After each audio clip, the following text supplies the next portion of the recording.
बिस्मिल्लाहिर्रहमानिर्रहीम। अस्सलाम वालेकुम। आज हमारे किचन में बन रहा है फ़ालसों का शरबत। दो तरह की रेसिपी दूंगी, एक कमर्शियल रेसिपी और एक जो आम हम घर में बनाते वो। मैंने लिए 1 कप फ़ालसे लिए हैं। इसको मैंने अच्छी तरह से वॉश करके इसको फ्रीज़ किया हुआ है। आप चाहे तो आप फ्रेश भी ले सकते हैं। ये 1 कप फ़ालसे हैं। इसको हम ब्लेंडर में डाल लेंगे। फिर काला नमक है 2 टीस्पून, आप कम या ज़्यादा कर सकते हैं। अगर आपके पास काला नमक नहीं है तो आप रेगुलर नमक भी यूज़ कर सकते हैं। ये चीनी है, ये 3 टेबलस्पून है, ये हम ज़्यादा डालेंगे क्योंकि फ़ालसे बहुत ज़्यादा तुर्श होते हैं, तो इसीलिए चीनी थोड़ी ज़्यादा ही हो तो अच्छी लगती है। पानी हम डालेंगे इसमें 2 गिलास, ठंडा पानी डालेंगे और आप चाहे तो आम नलके का पानी भी डाल सकते हैं।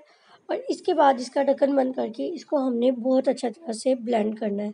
ब्लेंडिंग बहुत अच्छी होनी चाहिए, ऐसा ना हो कि आप बहुत कम ब्लेंड करें। और इसके बाद ब्लेंडिंग करने के बाद इसको हम किसी स्ट्रेनर में डाल के इसको अच्छी तरह से छान लेंगे। इस तरह से इसके बीज ऊपर की तरफ रह जाएंगे और इसका जो जूस है वो नीचे निकल जाएगा। और ये देखिए बिल्कुल सेपरेट हो गए इसके बीज और इसका ये शरबत बिल्कुल सेपरेट हो चुका है। अब मैं आपको बताऊँ कि बाज़ार में जो हम लेते हैं उन्होंने लाल शरबत डाला होता है, जो आम रूह अफ़ज़ा या जाम शरी होती है वो डाला होता है। इसी तरह मैं आपको दिखाती हूँ कि ये मैंने भी गिलास में डाल दिया है और इसमें हम डाल लेंगे फ़ालसों का शरबत। क्यूब्स कुछ डाले हैं और फ़ालसों का शरबत डाला है। इसका कलर देखिएगा और जो आम हमने फ्रेश बनाया है उसका कलर देखिए बिल्कुल डिफरेंट है। आप चाहे तो ये जाम शरी डाल लें, आप चाहे तो सिंपल भी बना लें। दोनों रेसिपीज़ मैंने बता दी है। कुछ लोग इसमें फूड कलर का भी यूज़ करते हैं और कुछ लोग इसमें जाम शरी भी डालते हैं। लेकिन जाम शरी डालने के बावजूद भी इन दोनों का टेस्ट एक जैसा बिल्कुल इक्वल है। अगर आपको मेरी रेसिपी पसंद आई हो तो प्लीज़ लाइक का बटन ज़रूर प्रेस कर दीजिएगा।